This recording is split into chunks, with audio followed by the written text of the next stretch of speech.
Hello everyone, welcome to my channel GK classes. आज की इस वीडियो में हम पढ़ने वाले हैं जीके के 150 क्वेश्चंस। इनमें आपको साइंस, हिस्ट्री, पॉलिटी, ज्योग्राफी सभी प्रकार के क्वेश्चन देखने को मिलेंगे और ऐसे क्वेश्चन जो आपके एग्ज़ाम में बार बार पूछे जाते हैं। तो चलिए शुरू करते हैं। तो देखिए, आज का पहला प्रश्न है, वर्तमान समय में भारत में कुल कितने ज़िले हैं? तो देखिए, इसका आंसर है 780। क्वेश्चन नंबर 2, भारत का सबसे बड़ा जिला कौन सा है? तो इसका आंसर है कच्छ। ठीक है, देखिए इसके बारे में कुछ इंपॉर्टेंट पॉइंट्स जान लेते हैं। देखिए, क्षेत्रफल की दृष्टि से गुजरात का कच्छ जिला भारत का सबसे बड़ा जिला है। इसका कुल क्षेत्रफल 45,674 वर्ग किलोमीटर है। लेकिन अगर जनसंख्या की दृष्टि से देखें, देखिए ये जो भारत का सबसे बड़ा ज़िला है गुजरात का कच्छ ज़िला, ये क्षेत्रफल की दृष्टि से है। लेकिन अगर हम पॉपुलेशन के अकॉर्डिंग देखें, जनसंख्या की दृष्टि से देखें, तो वो महाराष्ट्र का ठाणे ज़िला है। कौन सा? ठाणे ज़िला। महाराष्ट्र का ठाणे ज़िला जनसंख्या के अकॉर्डिंग सबसे बड़ा ज़िला है और गुजरात का कच्छ ज़िला क्षेत्रफल के अकॉर्डिंग सबसे बड़ा ज़िला है। ठीक है, देखिए 2011 की जनगणना के अनुसार इस ज़िले को कुल जनसंख्या लगभग 1,11,00,000 है। क्वेश्चन नंबर 3, भारत का सबसे छोटा जिला कौन सा है? तो इसका आंसर है माहे। देखिए, माहे भारत का सबसे छोटा जिला है और ये कहाँ पर है? पुदुचेरी में। कहाँ पर? पुदुचेरी में। आगे देखिए, केरल राज्य के समुद्र तट पर स्थित, ये जो पुदुचेरी है कहाँ पर है? केरल राज्य के समुद्र तट पर स्थित पुदुचेरी का माहे जिला क्षेत्रफल की दृष्टि से भारत का सबसे छोटा जिला है। किसकी दृष्टि से? क्षेत्रफल की दृष्टि से। माहे जो है क्षेत्रफल की दृष्टि से सबसे छोटा जिला है। जिले का क्षेत्रफल 9 वर्ग किलोमीटर है तथा यह जिले के केरल राज्य के समुद्र तट पर स्थित है। जबकि जनसंख्या की दृष्टि से अरुणाचल प्रदेश की दिबांग घाटी भारत का सबसे छोटा जिला है। देखिए, अगर हम जनसंख्या की दृष्टि से देखेंगे तो सबसे छोटा जिला कौन सा है? तो है दिबांग घाटी। और ये दिबांग घाटी कहाँ पे है? ये दिबांग घाटी है अरुणाचल प्रदेश में। कहाँ पे? अरुणाचल प्रदेश में। और ये किसके अकॉर्डिंग है? ये है क्षेत्रफल के अकॉर्डिंग। चलिए आगे चलते हैं। नंबर 4, भारत का सबसे बड़ा शहर कौन सा है? तो देखिए, भारत का सबसे बड़ा शहर कौन सा है? भारत का सबसे बड़ा शहर कौन सा है? मुंबई। मुंबई भारत का सबसे बड़ा शहर है। देखिए, क्षेत्रफल की दृष्टि से कौन भारत का सबसे बड़ा राज्य है? तो क्षेत्रफल की दृष्टि से है राजस्थान। ठीक है, क्षेत्रफल की दृष्टि से राजस्थान, जनसंख्या की दृष्टि से मुंबई, याद रखिएगा। भारत के उत्तर पश्चिम क्षेत्र में स्थित राजस्थान राज्य क्षेत्रफल की दृष्टि से भारत का सबसे बड़ा राज्य है। राजस्थान राज्य की राजधानी शहर जयपुर तथा कर्नल जेम्स टोड के द्वारा इनका नाम राजस्थान रखा गया। देखिए, राजस्थान के बारे में ये कितना इंपॉर्टेंट पॉइंट है कि इसका नाम किसने रखा? तो इसका नाम रखा था कर्नल जेम्स टोड ने। किसने? 2011 की जनगणना के अनुसार भारत का सबसे कम जनसंख्या घनत्व वाला राज्य कौन सा है? तो देखिए, इसका आंसर है अरुणाचल प्रदेश। ठीक है, साल 2011 की जनगणना के अनुसार अरुणाचल प्रदेश राज्य भारत का सबसे कम जनसंख्या घनत्व वाला राज्य है। इस जनगणना के अनुसार अरुणाचल प्रदेश राज्य में जनसंख्या घनत्व 17 व्यक्ति प्रति वर्ग किलोमीटर है। क्वेश्चन नंबर 7, वर्तमान समय में भारत में कुल कितने राज्य और केंद्र शासित प्रदेश हैं? तो देखिए, इसका आंसर क्या है? 28 राज्य और 8 केंद्र शासित प्रदेश। ठीक है, वर्तमान में भारत में 28 राज्य हैं और 8 केंद्र शासित प्रदेश हैं। क्वेश्चन नंबर 8 देखिए, बांग्लादेश का राष्ट्रीय गान कौन सा है तथा इस गाने को किसने लिखा? तो देखिए, बांग्लादेश का राष्ट्रीय गान क्या है? आमार सोनार बांग्ला। और देखिए, इसको लिखा किसने था? इसको लिखा था रविंद्रनाथ टैगोर जी ने। किसने? रविंद्रनाथ टैगोर जी, जो रविंद्रनाथ टैगोर जी द्वारा लिखा गया था। अगला क्वेश्चन देखेंगे, भारत नाम की उत्पत्ति का संबंध प्राचीन काल के किस प्रतापी राजा से है? तो इसका आंसर है भरत चक्रवर्ती। भारत नाम की उत्पत्ति का जो संबंध है वो भरत चक्रवर्ती से है। अगला क्वेश्चन देखेंगे, क्वेश्चन नंबर 10, तराइन का प्रथम युद्ध किसके बीच और कब हुआ? तो तराइन का प्रथम युद्ध किसके बीच हुआ था? तो तराइन का प्रथम युद्ध हुआ था पृथ्वीराज चौहान और मोहम्मद गौरी के बीच। ठीक है, पृथ्वीराज चौहान और मोहम्मद गौरी के बीच 1191 में हुआ था। क्वेश्चन नंबर 11, बक्सर का युद्ध किस साल जिसके परिणाम स्वरूप अंग्रेजों का बंगाल, बिहार और ओडिशा पर अधिकार हो गया था? किस साल हुआ था बक्सर का? देखिए सन 1764 में हुआ था। अगला देखिए क्वेश्चन नंबर 12, चौसा का युद्ध किसके बीच और कब हुआ था? तो चौसा का युद्ध किसके बीच हुआ था? चौसा का युद्ध हुआ था मुगल सम्राट हुमायूं और अफगानी शासक शेरशाही सूरी के बीच में। कब हुआ था ये? यह युद्ध हुआ था 26 जून 1529 को बिहार के बक्सर से 10 मील दक्षिण पश्चिम में स्थित चौसा में लड़ा गया था।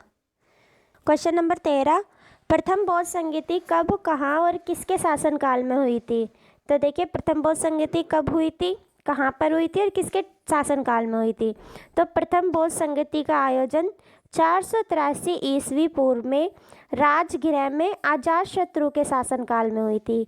कब हुई थी? 483 ईस्वी में हुई थी, राजगृह में हुई थी और किसके शासनकाल में हुई थी?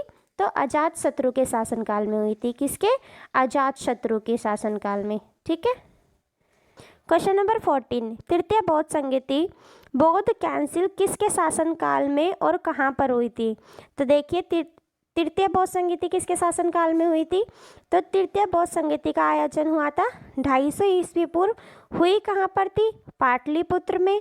ठीक है, पाटलिपुत्र में हुई थी ये। और किसके टाइम में हुई थी? तो ये सम्राट अशोक के समय में हुई थी। ठीक है, सम्राट अशोक के शासनकाल में हुई थी, पाटलिपुत्र में हुई थी और 200 ईस्वी पूर्व हुई थी। कौन सी बौद्ध संगीति? तृतीय बौद्ध संगीति। 15वां क्वेश्चन देखेंगे। के 24वें व अंतिम तीर्थंकर महावीर जैन की मृत्यु किस नगर में हुई? तो देखिए इसका आंसर है बिहार में। देखिए बिहार में भी कहाँ पर हुई थी उनकी मृत्यु? बिहार के पावापुरी में। कहाँ पर? बिहार के पावापुरी में इनकी मृत्यु हुई थी। किनकी? महावीर जैन की मृत्यु हुई थी। और ये कौन थे? ये अंतिम तीर्थंकर थे। ठीक है, जैन धर्म के। और क्वेश्चन नंबर 16, बंगाल, बिहार और ओडिशा में स्थायी बंदोबस्त कब और किसने लागू किया? ठीक है, किसने लागू किया? क्या लागू किया था? स्थायी बंदोबस्त। बंगाल, बिहार और ओडिशा में स्थायी बंदोबस्त कब और किसने लागू किया? तो ये किया था कॉर्नवालिस ने। किसने? कॉर्नवालिस ने इसको लागू किया था। कब किया था? 1793 में। ठीक है, 1793 में कॉर्नवालिस के द्वारा इसको लागू किया गया था। अगला क्वेश्चन देखेंगे 17, स्वतंत्र भारत के प्रथम गवर्नर जनरल कौन थे? इसका आंसर है लॉर्ड माउंटबेटन। ठीक है, प्रथम गवर्नर जनरल कौन थे भारत के स्वतंत्रता के बाद? Lord Mountbatten. क्वेश्चन नंबर 18 देखिए, किस गवर्नर जनरल के शासनकाल के दौरान भारत में डाक टिकट की शुरुआत हुई थी? ठीक है, भारत में जब डाक टिकट शुरू हुआ था उस समय कौन से गवर्नर जनरल हुआ करते थे? तो देखिए उस समय थे लॉर्ड डलहौजी। कौन थे? लॉर्ड डलहौजी। लॉर्ड डलहौजी के टाइम में भारतीय डाक टिकट सेवा की शुरुआत हुई थी। अगला क्वेश्चन देखिए, स्वतंत्र भारत के अंतिम गवर्नर जनरल कौन थे? स्वतंत्र भारत के अंतिम गवर्नर जनरल कौन थे? तो देखिए ये थे सी गोपालचारी। कौन थे? सी राजगोपालचारी स्वतंत्र भारत के अंतिम गवर्नर जनरल थे। क्वेश्चन नंबर 20, तैमूर लंग ने दिल्ली को कब लूटा था? ठीक है, तैमूर लंग ने दिल्ली को कब लूटा था? 1398 ईस्वी में। कब? 1398 ईस्वी में तैमूर लंग ने दिल्ली को लूटा था। अगला, ब्रिटिश की रानी एलिजाबेथ प्रथम किस मुगल शासक के समकालीन थी? तो इसका आंसर है अकबर। ठीक, एलिजाबेथ प्रथम मुगल राजा अकबर के समकालीन थी। क्वेश्चन नंबर 22, भारत में सांकेतिक मुद्रा का प्रचलन सर्वप्रथम किस मुस्लिम राजा ने किया था? ठीक है, जो सांकेतिक मुद्रा चलती है इनका प्रचलन किसने शुरू किया था? कौन सा वो मुस्लिम राजा था? तो देखिए वो था मोहम्मद बिन तुगलक। ठीक है, मोहम्मद बिन तुगलक वो पहला राजा था जिसने सांकेतिक मुद्राओं का प्रचलन किया था, चलाया था उनको पहली बार। आगे देखिए क्वेश्चन नंबर 23, किस मुस्लिम शासक ने नगरकोट के किले के भीतर मस्जिद का निर्माण करवाया था? ठीक है, किसने करवाया था? जहांगीर ने। जहांगीर ने नगरकोट के किले के अंदर मस्जिद का निर्माण करवाया था। आगे देखिए क्वेश्चन नंबर 24, इतिहासकारों के किस मुगल सम्राट के शासनकाल को स्वर्णिम युग कहा जाता है? तो मुगल सम्राट के सारे राजाओं में से किसके शासनकाल को स्वर्ण युग कहा जाता है? तो शाहजहाँ। ठीक है, शाहजहाँ के शासनकाल को स्वर्णिम युग कहा जाता है। क्वेश्चन नंबर 25 देखेंगे। किस वंश के शासकों ने महाराष्ट्र में स्थित एलिफेंटा की गुफाओं का निर्माण करवाया था? आप जानते हैं कितनी फेमस है, ये कहाँ पे? एमपी में है। ठीक है, एमपी में ये गुफाएं हैं। इनका निर्माण किसने करवाया था? क्या है इनका नाम? एलिफेंटा की गुफाएं। एलिफेंटा की गुफाओं का निर्माण किसने करवाया था? देखिए, राष्ट्रकूटों ने। बहुत इंपॉर्टेंट क्वेश्चन है, आप मोस्टली देख लोगे, हर एग्जाम में पूछा जाता है ये। तो एलिफेंटा की गुफाओं का निर्माण किसने करवाया था? राष्ट्रकूटों ने। महाबलीपुरम के पैगोडा किस वंश के शासकों द्वारा बनवाए गए थे? क्या? महाबलीपुरम के पैगोडा। ठीक है, तो किसके द्वारा बनवाए गए थे? तो ये बनवाए गए थे पल्लव वंश के द्वारा। आगे देखेंगे, भारत का सर्वोच्च पर्वत शिखर कौन सा है?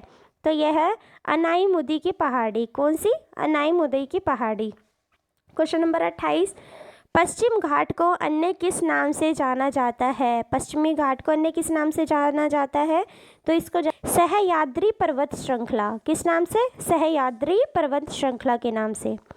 क्वेश्चन नंबर 29, भारत में दक्षिणी पश्चिमी मानसून सर्वप्रथम किस भारतीय राज्य में प्रवेश करते हैं? ठीक है, भारत में जो दक्षिणी और पश्चिमी मानसून होते हैं वो सबसे पहले किस राज्य में प्रवेश करते हैं? ये करते हैं केरल में। ऐसे देखा है ना आपने मैप, केरल इस तरफ होता है, तो सबसे पहले कहाँ पर प्रवेश करते हैं? केरल में करते हैं। आगे देखिए, प्रार्थना समाज की स्थापना किसने की थी? तो देखिए, प्रार्थना समाज की स्थापना की थी आत्माराम पांडुरंग ने। किसने? आत्माराम पांडुरंग ने प्रार्थना समाज की स्थापना की थी।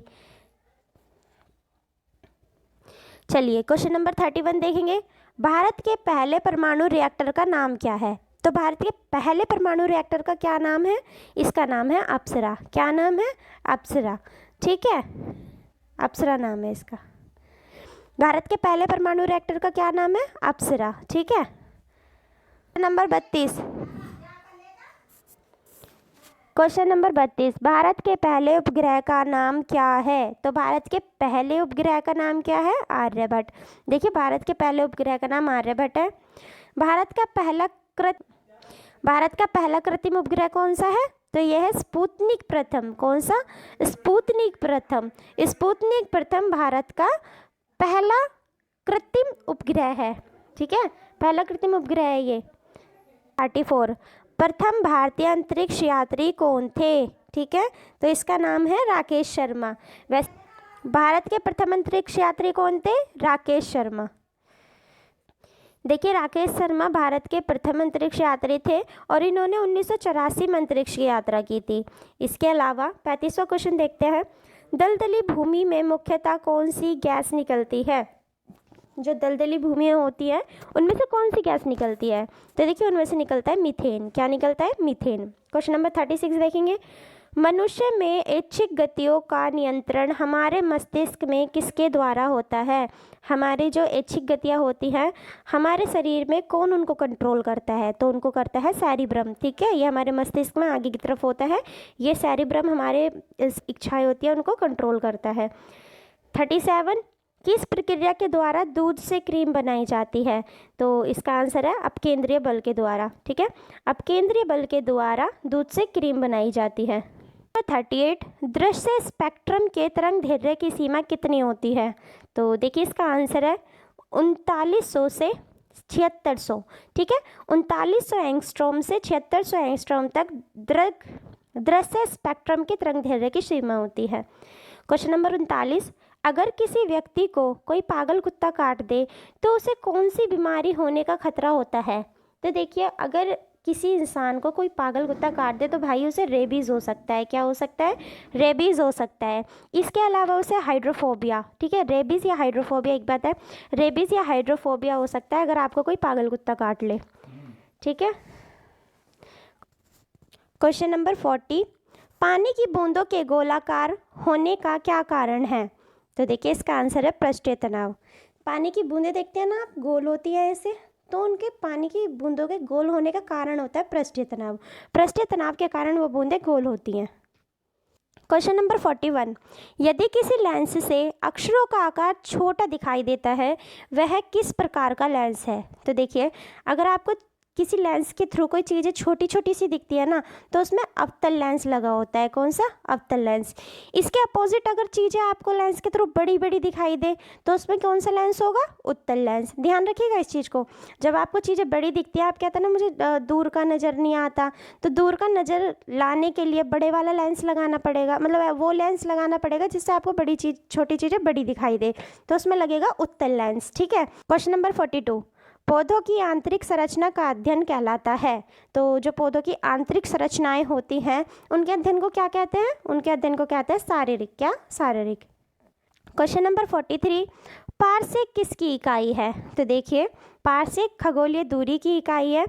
पारसेक दूरी की सबसे बड़ी इकाई होती है। इसके अलावा इसके द्वारा खगोलीय दूरी की माप की जाती है। एक पारसेक में, जो एक पारसेक होता है, एक पारसेक में 3.25 प्रकाश वर्ष होते हैं। ठीक है, एक 3.25 प्रकाश वर्ष के बराबर होता है। क्वेश्चन नंबर 44 देखेंगे, न्यूटन की गति का पहला नियम किसकी संकल्पना देता है? ठीक है, न्यूटन की गति का जो पहला नियम है वो किस? आंसर है जड़त्व का।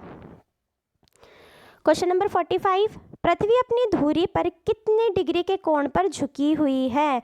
तो इसका आंसर है 23.5 डिग्री। ठीक है, जो हमारी अर्थ है वो अपने अक्ष पर 23.5 डिग्री झुकी हुई है। क्वेश्चन नंबर 46, पृथ्वी अपनी धुरी पर किस दिशा में घूमती है? देखिए, पृथ्वी अपनी धुरी पर किस दिशा में घूमती है? तो वो घूमती है पश्चिम से पूर्व। किधर घूमती है? पश्चिम से पूर्व। क्वेश्चन नंबर 47, किसने सर्वप्रथम ये बताया था कि पृथ्वी सूर्य के चक्कर लगाती है? अच्छा, ये बात किसने बताई थी कि पृथ्वी सूर्य के चक्कर लगाती है, सूर्य पृथ्वी का नहीं? पहले लोगों को क्या लगता था, ये पृथ्वी है और ये सूरज है। ठीक है, तो सब ये सोचते थे ये जो सन है ये पृथ्वी के चक्कर लगाता है इस तरीके से, पर ऐसा नहीं है। किसने बताई ये बात कि पृथ्वी लगाती है सूरज के चक्कर? सूरज नहीं लगाता। किसने बताई थी ये बात? ये बताया था कोपरनिकस ने। किसने? कोपरनिकस ने। आगे देखिए 48, मनुष्य में किस विटामिन की कमी के कारण पेलार्गा रोग होता है? पेलार्गा रोग किसके कारण होता है? विटामिन B3 के। ठीक है, अगर आपके शरीर में विटामिन B3 की कमी हो जाती है तो आपकी बॉडी में पेलार्गा रोग विकसित हो जाएगा। क्वेश्चन नंबर 49, नालंदा विश्वविद्यालय की स्थापना का श्रेय किस गुप्त शासक को दिया जाता है? तो इसका आंसर क्या है? कुमारगुप्त। ठीक है, कुमारगुप्त को नालंदा विश्वविद्यालय की स्थापना का श्रेय दिया जाता है। देखिए, अगला क्वेश्चन है क्वेश्चन नंबर 50, नीति आयोग अस्तित्व में कब आया? तो देखिए, नीति आयोग को पहले क्या बोला जाता था? इसे पहले बोला जाता था योजना आयोग। क्या कहा जाता था? योजना आयोग। सन 2015 में इसका नाम चेंज करके क्या कर दिया गया? नीति आयोग। वास्तव में अगर हम देखें तो ये योजना आयोग ही नीति आयोग है, लेकिन अगर हम बात करें कि नीति आयोग अस्तित्व में कब आया, तो देखिए ये हुआ था 2015 में। कब? 2015 में। 1 जनवरी 2015 में योजना आयोग को चेंज करके नीति आयोग कर दिया गया। और इस नीति आयोग का अध्यक्ष कौन होता है बच्चों? इस नीति आयोग का अध्यक्ष होता है PM। ठीक है, हमारे देश के जो PM होते हैं वो नीति आयोग के अध्यक्ष होते हैं। तो इसका अस्तित्व कब बना? नीति आयोग अस्तित्व में कब आया था? 1 जनवरी 2015 को। क्वेश्चन नंबर 51, नीली क्रांति का संबंध किससे है? तो नीली क्रांति का संबंध किससे है? मत्स्य पालन से। क्वेश्चन नंबर 52, दूरदर्शन से रंगीन प्रसारण कब प्रारंभ हुआ था? तो ये हुआ था 1982 में। पहले दूरदर्शन पे आप देखते थे ब्लैक एंड वाइट चित्रण आते थे। कैसे? Black and white. शुरू में जो मूवीज़ आते थे, जो भी उसमें आता था वो सब कैसा आता था? ब्लैक एंड वाइट में आता था। ये रंगीन जो कलरफुल आप देख रहे हो अब टीवी में, ये कब से आने लगा? तो ये आने लगा 1982 से। कब से? 1982 से इसकी स्टार्टिंग हुई थी। आगे देखिए, प्रसिद्ध झंडा गीत झंडा ऊंचा रहे हमारा, इसकी रचना किसने की थी? तो देखिए, इसकी रचना की थी श्यामलाल गुप्त पार्षद ने। किसने? श्यामलाल गुप्त पार्षद ने। अगला क्वेश्चन देखिए, पंचायत का सदस्य बनने के लिए न्यूनतम आयु क्या होनी चाहिए? देखिए, अगर आप किसी पंचायत का सदस्य बनना चाहते हैं तो उसके लिए आपको जरूरी है कि आपकी आयु 21 वर्ष की हो। ठीक है, रामन नहर किन दो महासागरों को जोड़ती है? देखिए पहला प्रशांत महासागर को, दूसरा अटलांटिक महासागर को। किसको? उद्यान किस भारतीय राज्य में स्थित है? नाम देखिए, सिंबलबाड़ा राष्ट्रीय उद्यान किस भारतीय राज्य में स्थित है? हिमाचल प्रदेश में। कहाँ पर है? हिमाचल प्रदेश में। हिमाचल, अब आप हिमा दास को जानते हैं ना, हिमा दास कितना अच्छा दौड़ती है वो, ठीक है, तो उसमें पूरा बल लगा देती है अपनी रनिंग में। क्या लगा देती है? रन। तो हिमा में आ गया बल, तो ऐसे याद कर लीजिए, हिमा बल, तो हिमा दास और बल से सिंबाला। क्वेश्चन नंबर 57, विष्णुपुर जो टेराकोटा मंदिरों के लिए प्रसिद्ध है, ये किस भारतीय राज्य में स्थित है? तो विष्णुपुर किस में स्थित है? पश्चिम बंगाल में। ठीक है, आगे देखिए, अनुच्छेद 370 का संबंध किस भारतीय राज्य या केंद्र शासित प्रदेश से है? तो अनुच्छेद 370 का संबंध किससे है? जम्मू का। क्वेश्चन नंबर 59, थाई पूसम त्योहार जो तमिलनाडु राज्य का प्रसिद्ध त्योहार है, किस समुदाय के द्वारा मनाया जाता है? ये नाम क्या है इसका? थाई पूसम त्योहार। तो ये किस समुदाय के द्वारा मनाया जाता है? तमिल समुदाय के द्वारा। क्वेश्चन नंबर 61 देखिए, भारत में उकाई सिंचाई परियोजना किस राज्य में स्थित है? कौन सी? उकाई सिंचाई परियोजना। तो कहाँ पर स्थित है ये? गुजरात में। अगला क्वेश्चन देखिए, क्वेश्चन नंबर 61, उत्तर पूर्वी भारत की सबसे बड़ी झील लोकटक झील किस राज्य में स्थित है? तो इसका आंसर है मणिपुर। क्या नाम है झील का? लोकटक झील। लोकटक झील भारत की सबसे बड़ी झील है और ये मणिपुर में स्थित है। अगला क्वेश्चन देखेंगे, question number 62। Question number 62, Sattriya नृत्य भारत के किस भारतीय राज्य का शास्त्रीय नृत्य है? तो किसका है ये? असम का। ठीक है, नाम क्या है इसका? सत्रिय नृत्य। कहाँ का है ये? असम का। अगला क्वेश्चन 63, केंद्रीय भारतीय भाषा संस्थान कहाँ स्थित है? तो भारतीय भाषा संस्थान कहाँ पर स्थित है? कर्नाटक के मैसूर में।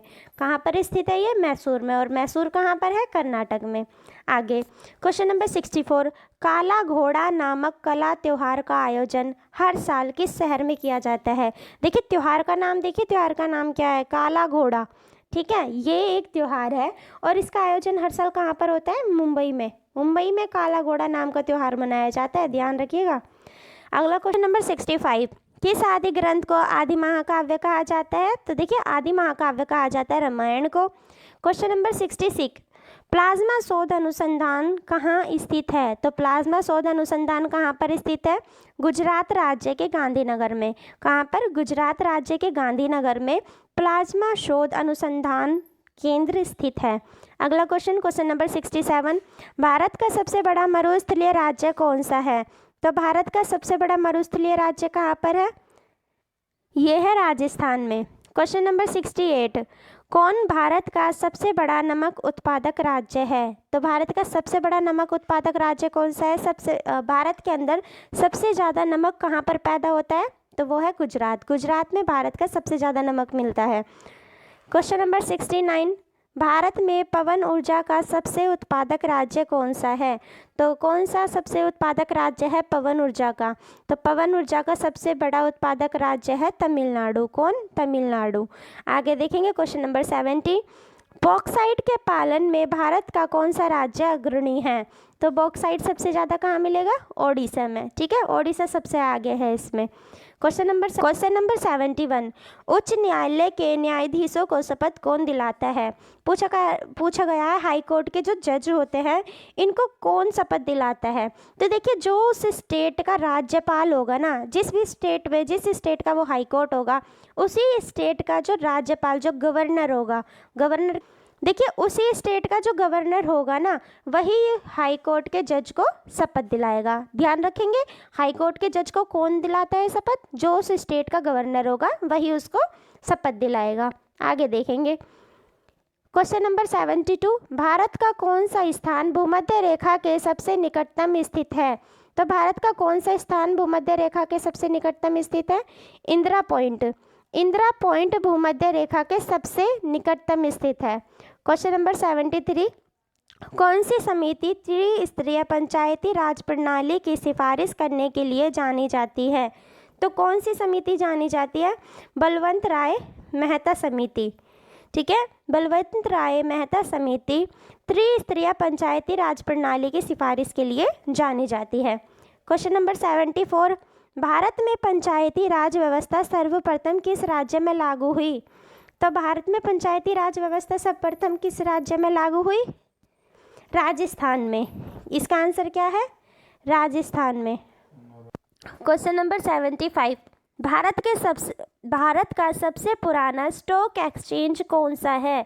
तो भारत का सबसे पुराना स्टॉक एक्सचेंज कौन सा है? तो ये है बम्बई स्टॉक एक्सचेंज। ध्यान रखिएगा, बम्बई स्टॉक एक्सचेंज भारत का सबसे पुराना स्टॉक एक्सचेंज है। ये भी है यहाँ। क्वेश्चन नंबर 76, भारत और श्रीलंका के मध्य कौन सा द्वीप स्थित है? तो देखिए, भारत और श्रीलंका के बीच कौन सा द्वीप स्थित है? तो वह रामेश्वरम द्वीप। कौन सा? रामेश्वरम द्वीप भारत और श्रीलंका के बीच स्थित है। अगला क्वेश्चन है, पाकिस्तान में एकमात्र स्वामी नारायण मंदिर कहाँ पर स्थित है? देखिए, भारत में ये एकमात्र मंदिर है, नाम है इसका स्वामी नारायण मंदिर, और इसको बताना है आपको कहाँ पर है। तो कहाँ पर है ये? कराची में। ठीक है, कराची में है पाकिस्तान के। क्वेश्चन नंबर 78, उपराष्ट्रपति को उनके पद से हटाने का प्रस्ताव कहाँ पेश किया जा सकता है? देखिए, अगर आप उपराष्ट्रपति को उसके पद से हटाना चाहते हैं ना, तो देखिए, आप सब जानते हैं संसद के 3 सदन होते हैं। कौन कौन से? राष्ट्रपति, एक लोकसभा और एक राज्यसभा। ठीक है, आप सबको पता है संसद के 3 सदन होते हैं, लोकसभा, राज्यसभा और ये राष्ट्रपति। लेकिन उपराष्ट्रपति को अगर आप पद से हटाना चाहते हैं तो उसके लिए आपको प्रस्ताव भेजना होगा केवल और केवल राज्यसभा में। ठीक है, केवल राज्यसभा में ही उसके लिए प्रस्ताव भेजा जा सकता है। आगे देखिए, भारतीय अंतरिक्ष अनुसंधान संगठन की स्थापना कब हुई थी? यानी इसरो की स्थापना कब हुई थी? इसरो की स्थापना हुई थी 15 अगस्त 1969। कब? 15 अगस्त 1969 को इसरो की स्थापना हुई थी। क्वेश्चन नंबर 18, कौन सी खाड़ी श्रीलंका को भारत से अलग करती है? ठीक है, अब ये भारत है, नीचे आप छोटा सा ये देखते हैं श्रीलंका, ऐसा कुछ होता है छोटा सा। तो पूछा गया है कौन सी खाड़ी भारत को श्रीलंका से अलग करती है? तो कौन सी खाड़ी? मन्नार की खाड़ी। कौन सी? मन्नार की खाड़ी भारत को श्रीलंका से अलग करती है। फिर है, बाणगंगा नदी का उद्गम कहाँ से होता है? तो बाणगंगा नदी का उद्गम कहाँ से होता है? बैराट की पहाड़ी से। कहाँ से? बैराट की पहाड़ी से बाणगंगा नदी का उद्गम होता है। क्वेश्चन नंबर 82 देखेंगे, भारत की सबसे नवीनतम पर्वत श्रेणी कौन सी है? तो भारत की सबसे नवीनतम पर्वत श्रेणी कौन सी है? हिमालय। आप सभी को ये पता है, हिमालय नहीं, देखिए, आप सभी हिमालय पर्वत को ये सोचते हैं कि ये सबसे पुराना पर्वत है, यही लगता है ना आप सबको, पर ये पुराना पर्वत नहीं है। ये कैसा पर्वत है? ये सबसे नवीनतम पर्वत है। ठीक है, ये हाल ही में बना पर्वत है, ये ज़्यादा पुराना पर्वत नहीं है। क्वेश्चन नंबर 83, भारत का सबसे प्राचीन से पर्वत श्रेणी कौन सी है? तो भारत की सबसे प्राचीन पर्वत श्रेणी कौन सी है? तो सबसे पुरानी पर्वत श्रेणी आपकी अरावली पर्वत श्रेणी। ठीक है, बाणगंगा नदी का उद्गम जयपुर जिले की बैराट की पहाड़ियों से होता है। नंबर 84, राज्य सरकार की वास्तविक कार्यपालिका शक्ति किस में निहित होती है? तो इसका आंसर है मुख्यमंत्री में।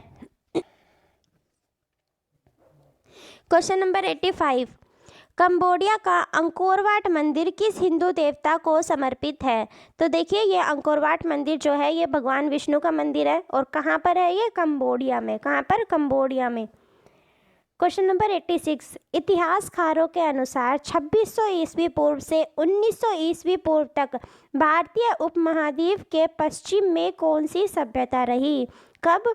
2600 ईस्वी पूर्व से 1900 ईस्वी पूर्व भारत की उपमहाद्वीप के पश्चिम में कौन सी सभ्यता रही थी? सिंधु घाटी सभ्यता। कौन सी? सिंधु घाटी सभ्यता। क्वेश्चन नंबर 87 है, इंदिरा गांधी नहर किस नदी के संगम से निकलती है? तो इंदिरा गांधी नहर किस नदी के संगम से निकलती है? व्यास नदी और सतलज नदी के संगम से। नंबर 88, किस मुगल शासक के कार्यकाल को मुगल चित्रकला का स्वर्णकाल कहा जाता है? तो किस मुगल शासक के कार्यकाल को मुगल चित्रकला का स्वर्णकाल कहा जाता है? जहांगीर के शासनकाल को। क्वेश्चन नंबर 89 है, इलाहाबाद के स्तंभ में किस गुप्त शासक की उपलब्धियां उत्कीर्ण हैं? तो इलाहाबाद के स्तंभ में किस शासक की उपलब्धियां उत्कीर्ण हैं? समुद्रगुप्त की। क्वेश्चन नंबर 90, भारत का कौन सा प्रदेश केसर के उत्पादन के लिए प्रसिद्ध है? तो ये है जम्मू कश्मीर। ठीक है, जम्मू कश्मीर केसर के उत्पादन के लिए बहुत फेमस है। क्वेश्चन नंबर 91, भारत में बहने वाली सबसे चौड़ी नदी कौन सी है? ठीक है, तो वो है ब्रह्मपुत्र नदी। कौन सी? ब्रह्मपुत्र नदी भारत की सबसे चौड़ी नदी है। ठीक है, भारत की सबसे चौड़ी बहने वाली नदी है। नंबर 92, भारत की सबसे बड़ी कृत्रिम झील कौन सी है?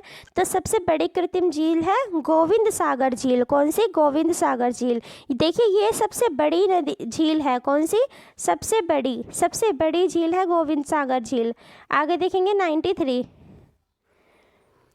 93, भारत पाकिस्तान बगलिहार परियोजना किस नदी पर स्थित है? कौन सी परियोजना? भारत पाकिस्तान बगलिहार परियोजना कहाँ पर स्थित है? कौन सी नदी पर स्थित है ये? तो ये है चिनाब नदी पर स्थित। कौन सी नदी पर? चिनाब नदी पर स्थित है। क्वेश्चन नंबर 94, भारत के किस शहर को अरब सागर की रानी कहा जाता है? तो भारत के किस शहर को अरब सागर की रानी कहा जाता है? तो वो कहा जाता है कोचीन को। ठीक है, याद रखिएगा, कोचीन को भारत के अरब सागर की रानी कहा जाता है। भारत की सबसे ऊंची मीनार कौन सी है? भारत की सबसे ऊंची मीनार कौन सी है? कुतुब मीनार। ठीक है, भारत में सबसे ऊंची मीनार कुतुब मीनार है। किस शहर को भारत का बोस्टन कहा जाता है? भारत का बोस्टन किसको कहा जाता है? तो देखिए ये कहा जाता है अहमदाबाद को। किसको? अहमदाबाद को। और अहमदाबाद कहाँ पर है? अहमदाबाद है आपके गुजरात में। क्वेश्चन नंबर 97, भारत के किस राज्य की सीमाएं 3 देशों नेपाल, भूटान एवं चीन से लगती है? तो कौन सा वो राज्य है जिसकी सीमा नेपाल से भी लगती है, भूटान से भी लगती है और चीन से भी लगती है? कौन सा है वो राज्य जिसकी सीमा इन तीनों देशों से लगती है? तो देखिए सिक्किम है। तो देखिए सिक्किम राज्य की सीमाएं इन तीनों देशों से लगती है। क्वेश्चन नंबर 98, भारत की पहली पूर्णकालिक वित्त मंत्री कौन बनी है? तो देखिए भारत की पहली पूर्णकालिक वित्त मंत्री बनी है श्रीमती निर्मला सीतारमण। कौन? निर्मला सीतारमण। क्वेश्चन नंबर 99, राजस्थान राज्य में आयोजित होने वाला कौन सा वार्षिक मेला ऊंट के व्यापार के लिए प्रसिद्ध है? तो देखिए राजस्थान में इस मेले को आयोजित किया जाता है और क्या होता है यहाँ पे? ऊंट का व्यापार। ठीक है, ये वाला मेला ऊंट के व्यापार के लिए फेमस है। नाम क्या है इस मेले का? पुष्कर मेला। ये पूरे 100 क्वेश्चन हो गए हैं। देखिए क्वेश्चन नंबर 100, भारतीय संविधान में संशोधन का प्रस्ताव किस देश के संविधान से लिया गया है? तो भारतीय संविधान में संशोधन का प्रस्ताव किस देश के संविधान से लिया है? तो ये लिया है आपके साउथ अफ्रीका से। किससे? दक्षिण अफ्रीका से इसको लिया गया है। क्वेश्चन नंबर 101, भारत की सबसे बड़ी सुरंग जवाहर सुरंग किस राज्य या केंद्र शासित प्रदेश में स्थित है? तो देखिए जवाहर सुरंग स्थित है आपके जम्मू कश्मीर में। याद करने का तरीका क्या है? ज से जवाहर और ज से जम्मू कश्मीर। तो देखिए इसका आंसर है जम्मू कश्मीर। जम्मू कश्मीर में जवाहर सुरंग स्थित है। अगला क्वेश्चन देखेंगे, क्वेश्चन नंबर 102, वूलर झील जो भारत में ताजे पानी की सबसे बड़ी झील है किस भारतीय राज्य में स्थित है? कौन सी झील? वूलर झील। और देखिए इसकी खासियत क्या है? ये भारत में ताजे पानी की सबसे बड़ी झील है। कैसी? ताजे पानी की। ध्यान रखिएगा, ताजे पानी की सबसे बड़ी झील है वूलर झील। लेकिन ये भारत में स्थित कहाँ पर है? तो ये है जम्मू कश्मीर में। ठीक है, जो वूलर झील है ताजे पानी की सबसे बड़ी झील है और ये जम्मू कश्मीर में स्थित है। अगला क्वेश्चन है, भारत का सबसे लंबा बांध कौन सा है? तो भारत का सबसे लंबा बांध कौन सा है? हीराकुंड बांध। चलिए इसके बारे में थोड़ा सा पढ़ लीजिए। भारत के उड़ीसा राज्य में स्थित महानदी पर बना हुआ ये हीराकुंड बांध भारत के साथ साथ दुनिया का सबसे लंबा व सबसे बड़ा बांध है। इस बांध का निर्माण 1957 में किया गया था। देखिए जो हीराकुंड बांध है ना केवल भारत का बल्कि दुनिया का सबसे लंबा व सबसे बड़ा बांध है और ये कहाँ पर है? ओडिशा में। कहाँ पर? ओडिशा में ये बांध स्थित है। ओडिशा में कहाँ पर बना हुआ है? महानदी नदी पर। किस नदी पर बना है? महानदी नदी पर। अगला क्वेश्चन देखेंगे, क्वेश्चन नंबर 104, एशियाई खेलों में स्वर्ण पदक जीतने वाली पहली भारतीय महिला कौन थी? तो एशियाई खेलों में स्वर्ण पदक जीतने वाली पहली महिला कौन थी? Kamaljeet Sindhu. Question number 105, Mount Everest पर चढ़ाई करने वाले पहली भारतीय महिला कौन है? तो बछेंद्री पाल। बछेंद्री पाल माउंट एवरेस्ट पर चढ़ने वाली पहली भारतीय महिला हैं। क्वेश्चन नंबर 106, सर्वोच्च न्यायालय की प्रथम महिला न्यायाधीश कौन थी? तो सुप्रीम कोर्ट की पहली महिला जज कौन थी? तो वो थी फातिमा बीवी। कौन? फातिमा बीवी। कहाँ की थी ये? जम्मू कश्मीर की।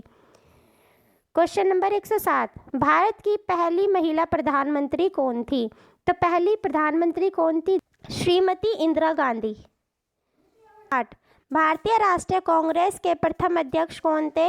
तो भारतीय राष्ट्रीय कांग्रेस के प्रथम अध्यक्ष थे व्योमेश चंद्र बनर्जी। ठीक है, व्योमेश चंद्र बनर्जी भारतीय राष्ट्रीय कांग्रेस के पहले अध्यक्ष थे। क्वेश्चन नंबर 109, भारत में निर्मित प्रथम भारतीय फिल्म कौन सी है? तो भारत में कौन सी वो फिल्म है जो पहली बार बनाई गई थी? देखिए, उस मूवी का नाम है राजा हरिश्चंद्र। राजा हरिश्चंद्र भारत की पहली फिल्म है।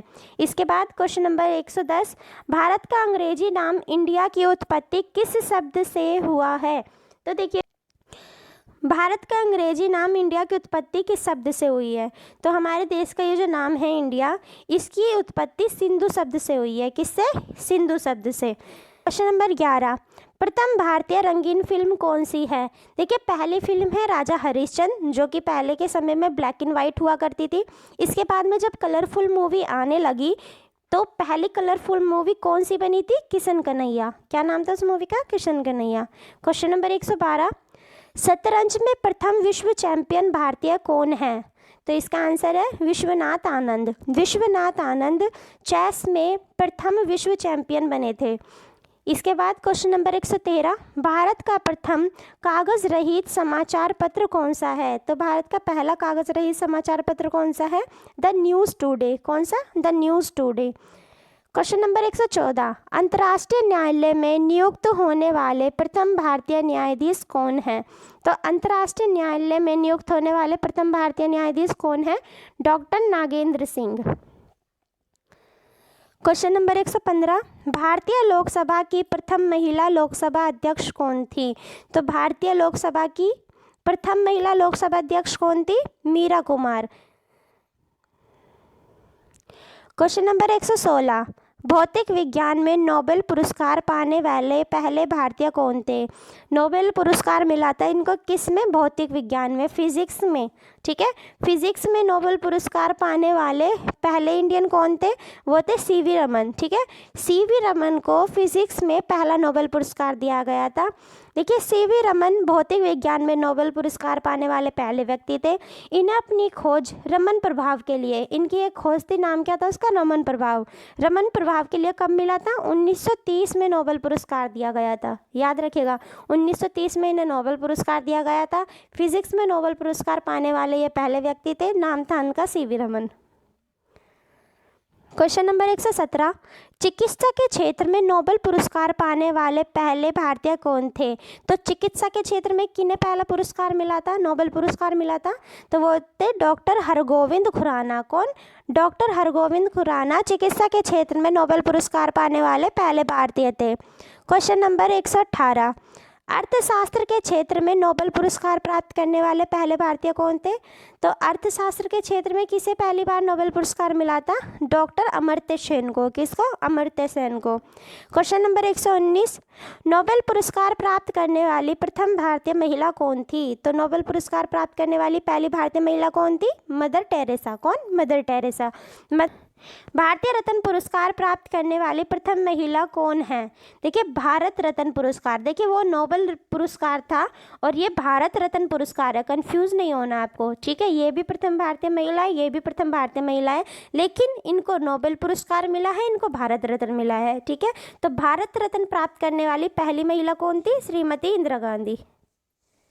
क्वेश्चन नंबर 121, किसे भारतीय सिनेमा का जनक, भारतीय सिनेमा का पितामह कहा जाता है? तो देखिए, दादा साहेब फाल्के।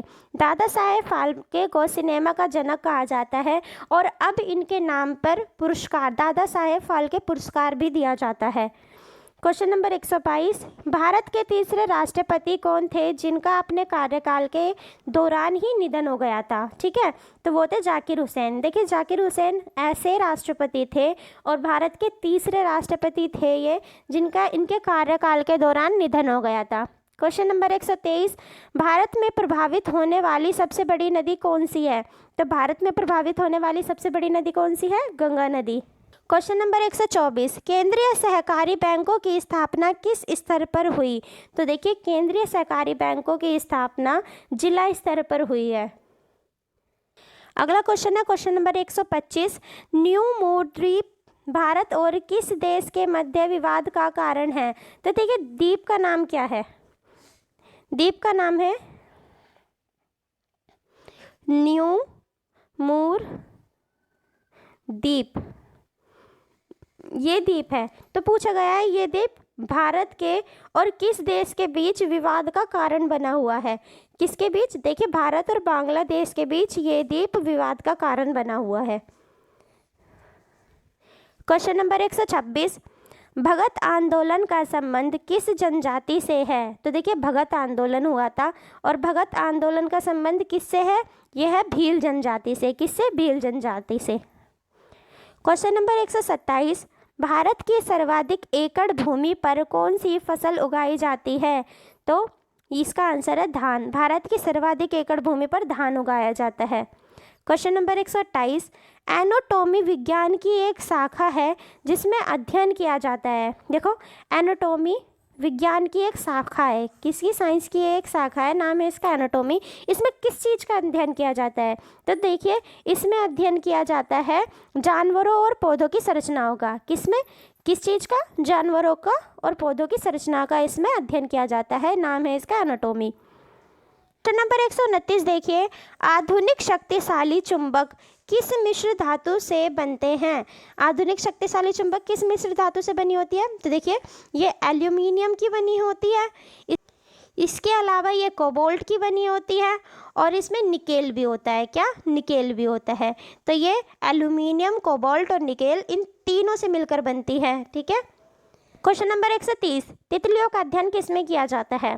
तो देखिए तितलियों का अध्ययन किया जाता है लैबडेटेरियोलॉजी में। किसमें? लैबडेटेरियोलॉजी में। क्वेश्चन नंबर 131 देखिए, जीवाश्म की आयु का निर्धारण करने के लिए कौन सी विधि अपनाई जाती है? तो जीवाश्म की आयु का निर्धारण करने के लिए कौन सी विधि अपनाई जाती है? कार्बन डेटिंग विधि। कौन सी विधि? कार्बन डेटिंग विधि। क्वेश्चन नंबर 132, मानव नेत्र के किस भाग पर किसी वस्तु का प्रतिबिंब बनता है? देखो हमारी जो ये आँख होती है ना, ये होती है ना, ठीक है, हमारी आँख के कौन से भाग पर वस्तु का, हम किसी चीज़ को देख रहे हैं, ठीक है, हम किसी, मान लीजिए ये आपको दिखाई दे रहा है ना, ये कैमरा और ये जो लोगों से दिख रहा है, आप इसको देख रहे हैं, तो इसका प्रतिबिंब कहाँ बनेगा? तो देखिए इसका बनता है रेटिना पर, इसके पीछे की ओर। ठीक है, रेटिना पर इसका प्रतिबिंब बनता है, रेटिना या दृष्टिपटल। क्वेश्चन नंबर 133, किसी वस्तु को गर्म करने पर उसके अणुओं की चाल में क्या परिवर्तन होता है? ठीक है, जब आप किसी वस्तु को गर्म करेंगे तो उसके जो अणु होते हैं उनकी चाल में क्या परिवर्तन आएगा? उनकी जो गति होगी वो बढ़ जाएगी। क्या होगा? उनकी गति बढ़ जाएगी। प्रकार के परमाणुओं से मिलकर बने पदार्थ को क्या कहा जाता है? तो देखिए इसका आंसर है तत्व।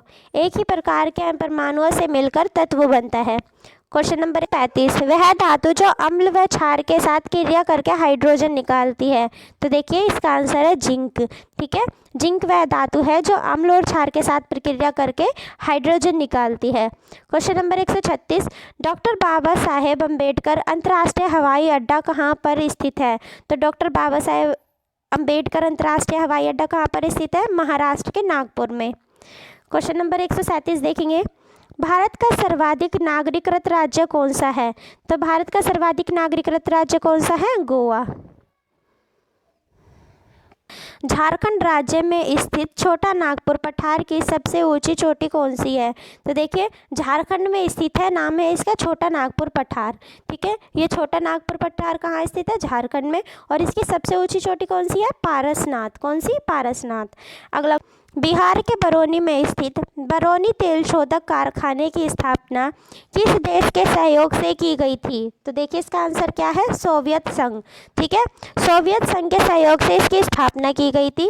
क्वेश्चन नंबर 140, भारत द्वारा सबसे ज़्यादा निर्यात किए जाने वाला कृषि पदार्थ कौन सा है?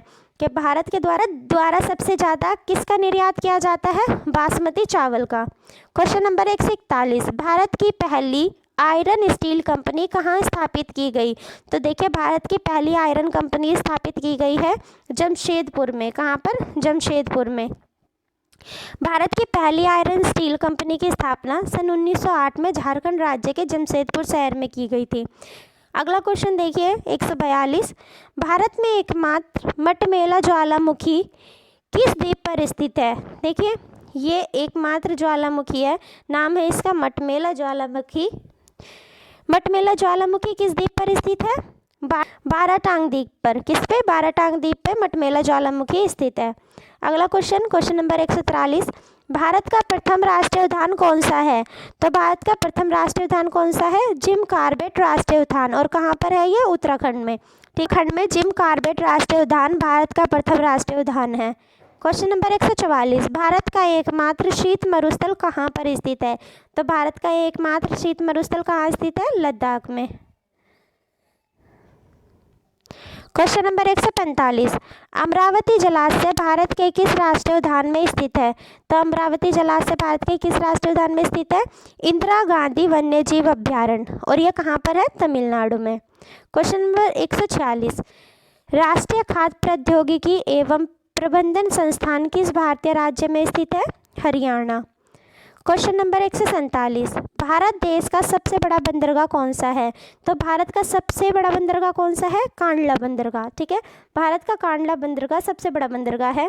इसके अलावा दक्षिण भारत की सबसे लंबी नदी कौन सी है?